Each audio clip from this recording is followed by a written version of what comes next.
What happens when a senator's daughter commits a hit and run, then texts her father during court asking him to fix it?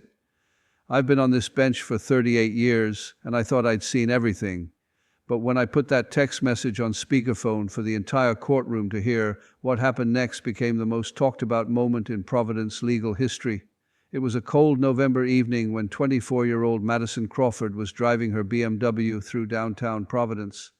She struck a parked Honda Civic belonging to Maria Santos, a single mother who works double shifts at Rhode Island Hospital as a night nurse. The collision shattered the rear window and deployed safety systems. But Madison didn't stop. She didn't check for injuries. She didn't leave a note. She simply drove away, leaving Maria's only transportation destroyed. The incident was captured by security cameras, and a witness memorized her license plate. Within 2 hours, Providence police were at her door. Her blood alcohol level measured .08, exactly at the legal limit.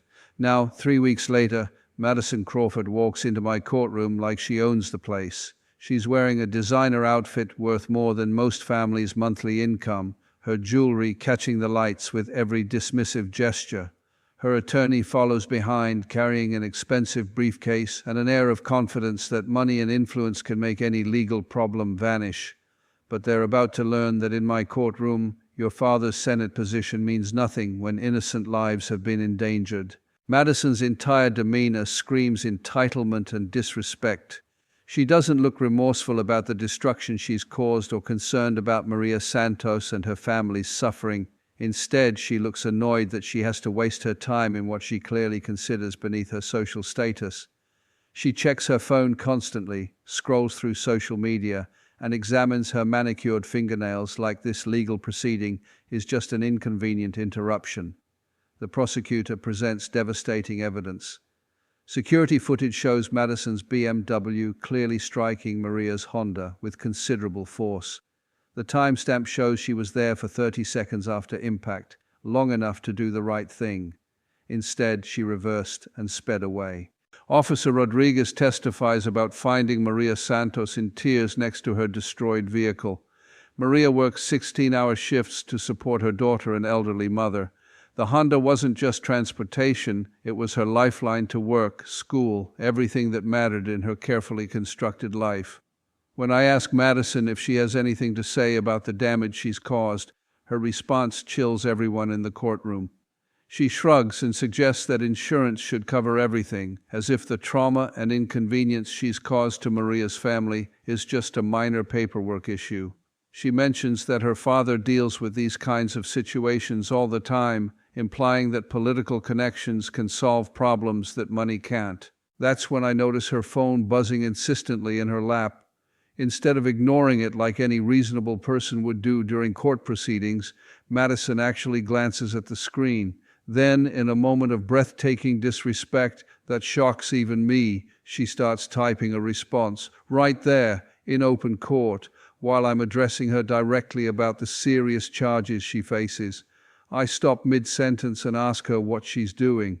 Madison looks up with the kind of casual arrogance that comes from a lifetime of privilege and explains that she's just updating her father on the situation. She says it like it's the most natural thing in the world, as if my courtroom is her personal waiting room and the legal proceedings are just background noise to her family communications. The entire gallery gasps. Even her expensive attorney looks horrified. Using your phone during court proceedings is contempt, but texting your senator father for help during your criminal hearing crosses into territory I've never encountered before. I inform Madison that she's just committed contempt of court, but she doesn't seem to understand the gravity of what she's done. Then she makes a decision that changes everything. Instead of apologizing, instead of putting her phone away, Madison tells me that her father wants to speak with me directly. She actually suggests that I should take a call from Senator Crawford right now during her hearing to discuss her case.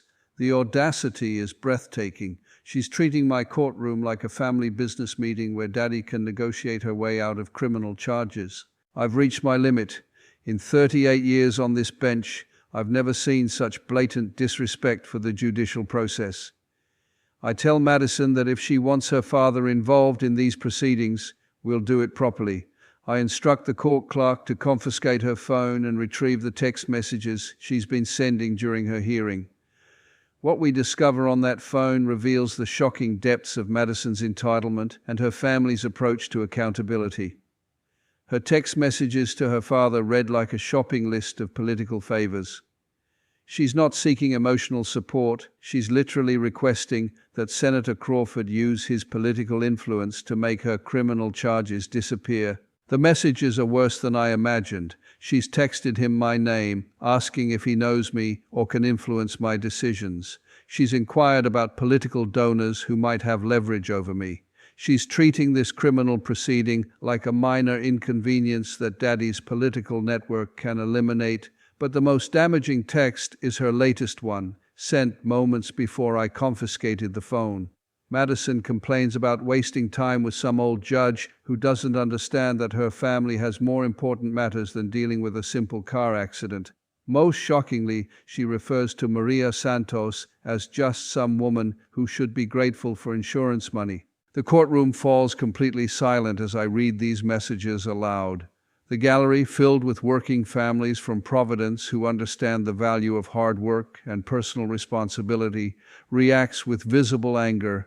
Maria Santos, sitting quietly in the third row, wipes tears from her eyes as she hears herself reduced to just some woman in Madison's casual dismissal of the trauma she's endured. Madison's attorney frantically tries to object, claiming the text messages are private communication, but private communication sent during court proceedings while facing criminal charges becomes evidence of character and contempt. These messages show Madison's true feelings about the legal process, about her victims, and about her belief that her father's political position should exempt her from consequences. Then I do something I've never done before in my career. I decide to call Senator Crawford myself, right here in open court, with the entire proceeding on the record. If Madison wants her father involved in her legal troubles, if she believes his political influence should affect the outcome of her case, then let's have that conversation publicly, where everyone can hear exactly what kind of man Senator Crawford really is. The phone rings twice before Senator Crawford answers.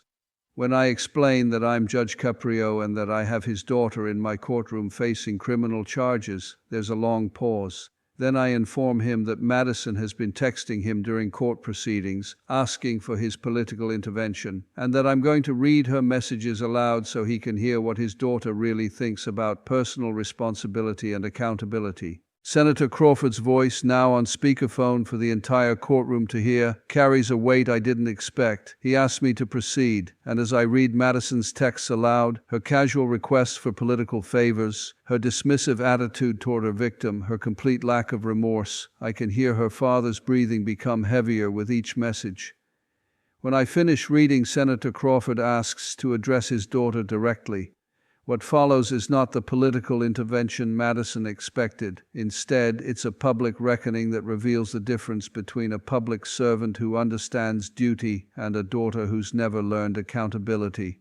Senator Crawford apologizes to me, to Maria Santos, and to everyone in the courtroom for his daughter's behavior. He explains that Madison's actions and attitudes don't represent the values he's tried to teach her or the principles he's sworn to uphold in public service. But then Senator Crawford says something that stuns everyone, including Madison. He tells me that whatever sentence I deem appropriate, I have his complete support. He explains that he spent his career fighting for justice and equality, and he cannot ask for special treatment for his daughter when he's demanded accountability from everyone else.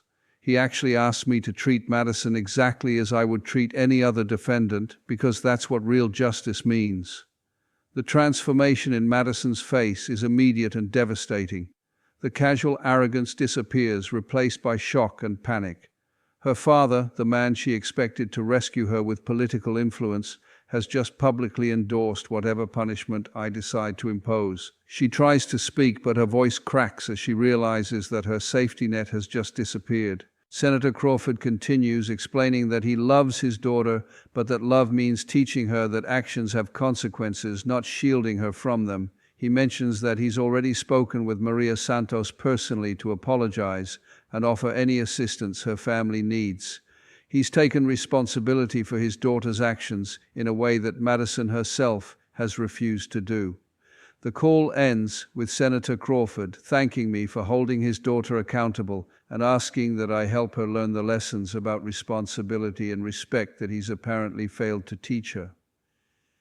The silence in the courtroom after that phone call is profound. Madison sits alone at the defendant's table, completely exposed, her expected political rescue having backfired spectacularly. Now I face the task of sentencing a young woman whose own father has just asked me to teach her the accountability he couldn't. The evidence is clear. Madison drove under the influence, caused significant property damage, fled the scene, and then showed complete contempt for the legal process and her victim. Her text messages reveal a character that views other people as inconveniences and believes political connections should override personal responsibility. For the DUI charge, I sentenced Madison to substantial fines, mandatory alcohol education classes, and a complete 1-year license suspension. For leaving the scene of an accident, showing contempt of court, and her absolute lack of remorse for the devastation she's caused, I add 90 days in county jail, 200 hours of community service specifically helping single mothers with transportation needs, and formal written apology letters to both Maria Santos and this court. Most significantly, Madison will attend weekly counseling sessions focused on developing empathy and personal responsibility, plus mandatory monthly face-to-face meetings with Maria Santos to understand firsthand how her selfish actions affected a real person's life and family. The financial restitution exceeds $15,000, ensuring Madison learns that running away from problems and responsibilities costs far more than facing them honestly from the beginning. As court officers prepare to escort Madison into custody to begin serving her jail sentence, she finally shows genuine emotion. The reality of consequences, something she's apparently never experienced, breaks through her entitled facade. But even through her tears, I can see the beginning of what might eventually become real accountability. This case illustrates why I've dedicated my life to this work. In a world where money and political influence increasingly shield the wealthy from consequences, my courtroom remains a place where actions matter more than family connections, where victims' voices are heard above political whispers, where accountability isn't negotiable regardless of who your father is. Justice isn't about treating people differently based on political connections or family wealth. It's about ensuring that every person, regardless of their family status, learns that their actions have real consequences for real people, and that accountability forms the foundation of any society where everyone matters equally under the law.